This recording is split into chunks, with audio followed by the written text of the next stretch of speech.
Hello दोस्तों, का स्वागत है हमारे चैनल में। आज के वीडियो में हम लोग हिंदी इलेक्टिव का आप लोग का इम्पोर्टेंट क्वेश्चन बताने वाले हैं, तो वीडियो को अंत तक जरूर देखिएगा। तो चलिए शुरू करते हैं। तो पहला क्वेश्चन है, आप देख सकते हैं, भारत में प्रकाशित होने वाला प्रथम समाचार पत्र बंगाल गजट का प्रकाशन वर्ष। तो बंगाल गजट का जो प्रकाशन हुआ था वह हुआ था 1780 ईस्वी में। कितना में? 1780 ईस्वी में। अगला है, जनसंचार का प्रमुख उद्देश्य क्या है? तो जनसंचार का प्रमुख उद्देश्य जो होता है वह जिज्ञासाओं का समाधान भी होता है और सूचनाओं को परस्पर बांटना और की अभिव्यक्ति भी होता है। तो जनसंचार का आंसर हो जाएगा इनमें से सभी। डी नंबर्स का राइट आंसर हो जाएगा। अगला नंबर क्वेश्चन है, संचार के मुद्रण माध्यम में किसे शामिल किया जाता है? तो संचार के मुद्रण माध्यम में जो है वह आप लोग का समाचार पत्र भी शामिल किया जाता है, पत्रिकाएं भी शामिल किया जाता है और पम्पलेट्स भी शामिल किया जाता है। तो इनमें से सभी डी चौथा नंबर राइट आंसर हो जाएगा।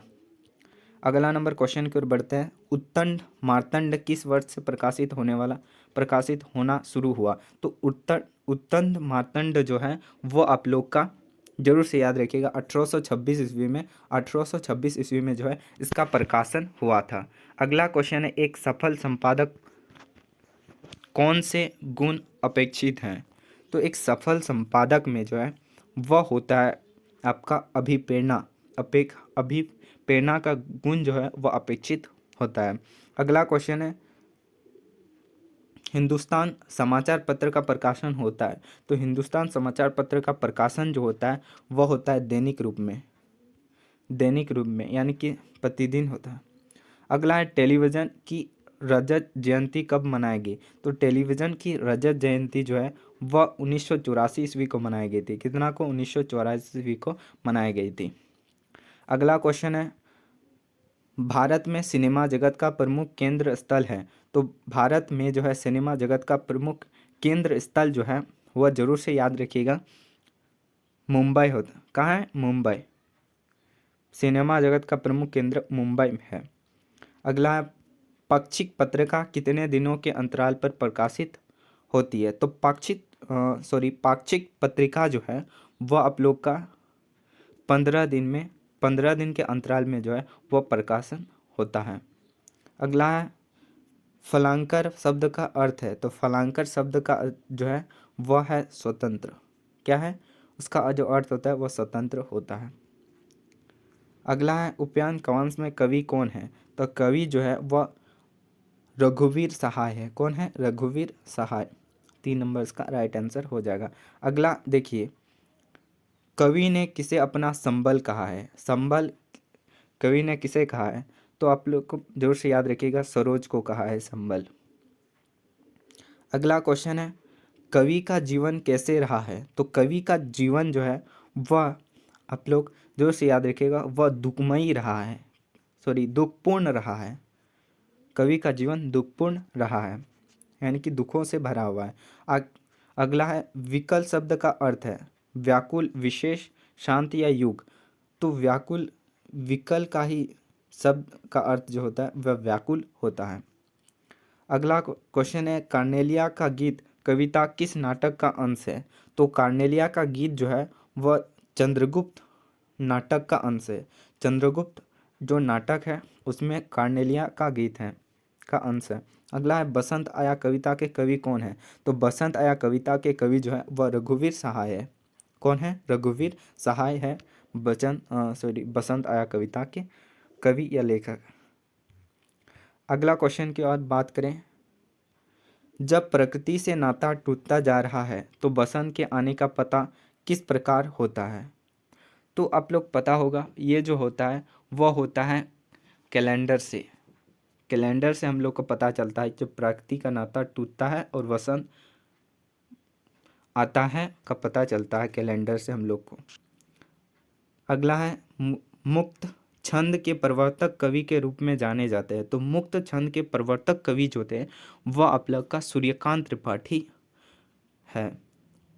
मुक्त छंद का प्रवर्तक कवि जो है वह सूर्यकांत त्रिपाठी निराला जी को माना जाता है। गीत गाने दो मुझे कविता में कवि कैसे समय का वर्णन किया है।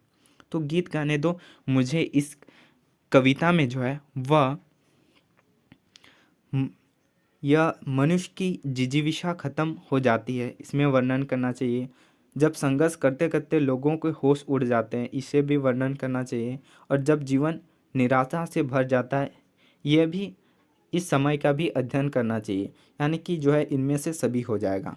चौथा नंबर जो है इनमें से सभी हो जाएगा। इसमें जो है गीत गाने दो मुझे में मनुष्य की जिजीविषा खत्म हो जाती है, संघर्ष करते करते लोग होश उड़ जाते हैं, जीवन प्रतीक्षा जारी रहती, इन समय का वर्णन गीत गाने दो कविता में कवि करना चाहता था। अगला क्वेश्चन की ओर बढ़ते हैं। अगला है आचार्य रामचंद्र शुक्ल की कृति का अक्षय स्रोत उनके द्वारा लिखित किस पुस्तक को माना जाता है। तो यह जो पुस्तक है यह जरूर से याद रखिएगा, वह पुस्तक है आपका हिंदी साहित्य का इतिहास। कौन सा है? हिंदी साहित्य का इतिहास। ए नंबर्स का राइट आंसर हो जाएगा। अगला है रामचंद्र शुक्ल के पिता का तबादला जब हरिमपुर से मिर्ज़ापुर हुआ तब शुक्ल की उम्र कितनी थी। तो रामचंद्र शुक्ल के पिता का तबादला जो है जब हरिमपुर से मिर्ज़ापुर हुआ तब उसकी जो उम्र थी वह 8 वर्ष थी। कितना था? 8 वर्ष। ए नंबर्स का राइट आंसर हो जाएगा। अगला है सुमिरनी के मनके पाठ के अंतर्गत कितने लघु निबंध हैं। तो सुमिरनी के मनके के पाठ के अंतर्गत जो है वह आप लोग जरूर से याद रखिएगा, वह तीन लघु जो है निबंध हैं। अगला है ढेले चुन लो निबंध के माध्यम से समाज में निहित किन कुरीतियों पर व्यंग किया गया है। तो ढेले चुनो में जो है वह अंधविश्वास जो है उस जैसे कृतियों का जो है कवि वर्णन किया है, व्यंग किया है। अगला क्वेश्चन है जलालगढ़ पहुंचकर हरगोबिंद बड़ी बहुरिया के पैर पकड़कर माफ़ी क्यों मांगता है। तो माफ़ी इसलिए मांगता है क्योंकि बड़ी बहुरिया का संदेश नहीं सुना सका। इसका जो है ए नंबर्स का राइट आंसर हो जाएगा। अगला क्वेश्चन है सूरदास की झोपड़ी प्रेमचंद के किस उपन्यास का अंश है। तो सूरदास की झोपड़ी जो है वह आप लोग का रंगभूमि उपन्यास का अंश है। अगला है सूरदास की झोपड़ी में आग किसने लगाई थी। तो सूरदास की झोपड़ी में जो आग भेड़ों ने लगाई थी। क्या? भेड़ों ने लगाई थी। अगला क्वेश्चन है आटे की भांति राग को कौन बटोर रहा था। तो आटे की भांति राग को जो है वह आप लोग जो है वह सूरदास जी बटोर रहे थे। कौन बटोर रहे थे? सूरदास जी बटोर रहे थे। अगला है झोपड़ी के आसपास सन्नाटा छा जाने का कारण क्या था। तो झोपड़ी के आसपास जो सन्नाटा छाया हुआ था उसका जो कारण था झोपड़ी का जलना। इस कारण जो है झोपड़ी के आसपास जो है वह सन्नाटा छाया हुआ था। अगला क्वेश्चन की ओर बढ़ते हैं। अगला क्वेश्चन है रचनात्मकता यद्यपि प्रकृति प्रदत्त है तथापि इसे किससे पोषित किया जा सकता है। तो इसे पोषित किया जा सकता है कि प्रशिक्षण द्वारा और शिक्षा द्वारा, यानी कि एक और दो दोनों द्वारा, प्रशिक्षण द्वारा भी और शिक्षा के द्वारा जो है रचनात्मक यद्यपि प्रकृति का पदार्थ है और इसे हम लोग परीक्षण द्वारा और शिक्षा द्वारा पोषित कर सकते हैं या किया जा सकता है। अगला है फीचर किस प्रकार की विधा मानी जाती है। तो फीचर जो है वह विषय प्रधान प्रकार की विधा मानी जाती है। अगला है विज्ञापन में किस प्रकार की भाषा प्रयुक्त होती है। तो विज्ञापन में जो है आप लोग पता होगा व्यवहारिक भाषा का प्रयुक्त होता है। अगला है शासकीय पत्रों में निम्न में से क्या अनावश्यक है। तो शासकीय पत्रों में जो है वह स्पष्टता जो है वह अनावश्यक होता है। बाकी सब व्यक्तिगत शैली, कर्मठता और संक्षिप्तता जो है शासकीय पत्रों में जो है आवश्यकता होती है, लेकिन स्पष्टता जो है शासकीय पत्रों में यह अनावश्यक होता है। अगला है अपने से छोटे को पत्र में क्या संबोधन किया जाता है। तो आप लोग लिखे होंगे अपने से छोटे को हम लोग जो है वह चिरंजीवी कहकर भी संबोधन करते हैं। विचारों के आदान प्रदान की निम्न में से सबसे प्राचीन परंपरा कौन है? तो विचारों का आदान प्रदान सबसे प्राचीन परंपरा जो है वह आप लोग को पता होगा, वह है पत्रचार। पत्रचार जो है वह आप लोग का सबसे प्राचीन परंपरा है। अगला है जनसंचार प्रक्रिया के प्रमुख तत्व क्या है? तो जनसंचार का प्रमुख तत्व जो है वह संग्राहक और प्रतिपुष्टि है, संकेतीकरण और संकेत वाचन है, और स्रोत संदेश संचार माध्यम, यानी कि इनमें से सभी इसका आंसर हो जाएगा। अगला है पत्रकारिता के विकास में कौन सा मूल भाव सक्रिय रहता है? तो पत्रकारिता के विकास के लिए जो है वह जिज्ञासु जानने की इच्छा जो है वह मूल भाव सक्रिय रहता है। अगला है नई संचार भाषा को किसने जन्म दिया? तो नई संचार भाषा को जो है वह कंप्यूटर ने जन्म दिया। अगला क्वेश्चन की ओर बढ़ते हैं, सर्वप्रथम मुद्रण का प्रारंभ कहाँ हुआ था? तो सर्वप्रथम मुद्रण का जो प्रारंभ हुआ था वह हुआ था चीन से। छपाई जो हुआ वह सबसे पहले चीन में हुआ था। अगला क्वेश्चन की ओर बढ़ते हैं। अगला क्वेश्चन है शुक्ल जी जब काशी बारात में गए थे, शुक्ला जी जब काशी बारात में गए थे तो किस लेखक के घर को देखा था? तब जो है वह उस प्रेम घन जो है उसके घर को देखा था।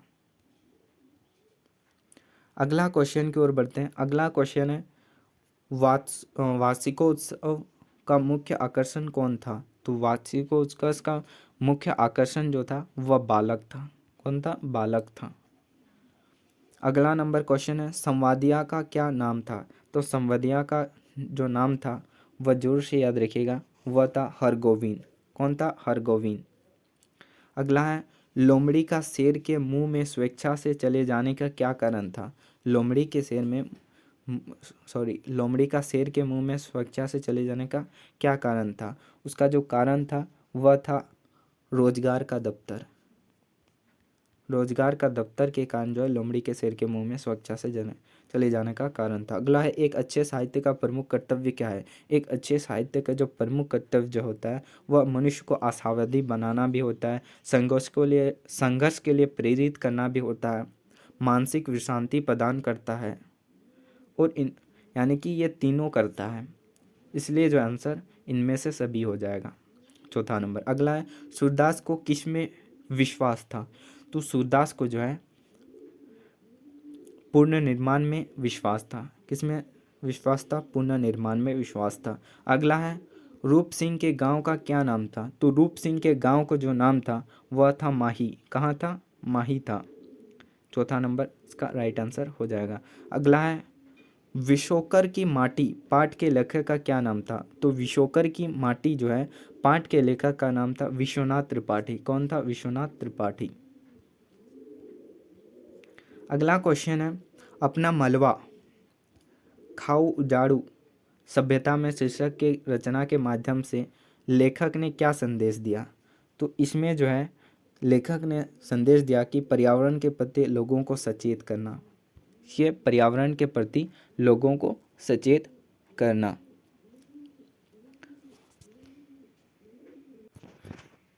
अगला क्वेश्चन क्यों है देवसेना का गीत जयशंकर प्रसाद की किस कृति से लिया गया है?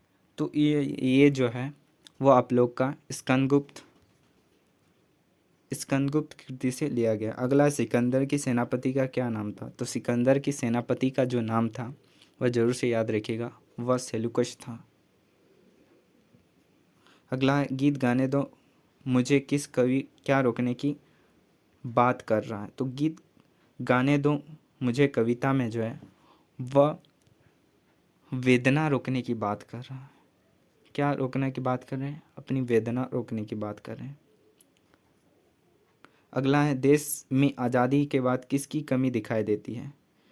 तो देश में आज़ादी के बाद जो है वह स्वाभिमान की कमी जो है दिखाई देती है। अगला क्वेश्चन है राजकुमारी पद्मावती किस द्वीप की राजकुमारी थी? तो ये जो है आपका सिंहल द्वीप की राजकुमारी थी। तो होप वीडियो अच्छा लगा तो वीडियो को जोर से लाइक शेयर सब्सक्राइब करिएगा। मिलते हैं अगली वीडियो में, तब तक के लिए जय हिंद।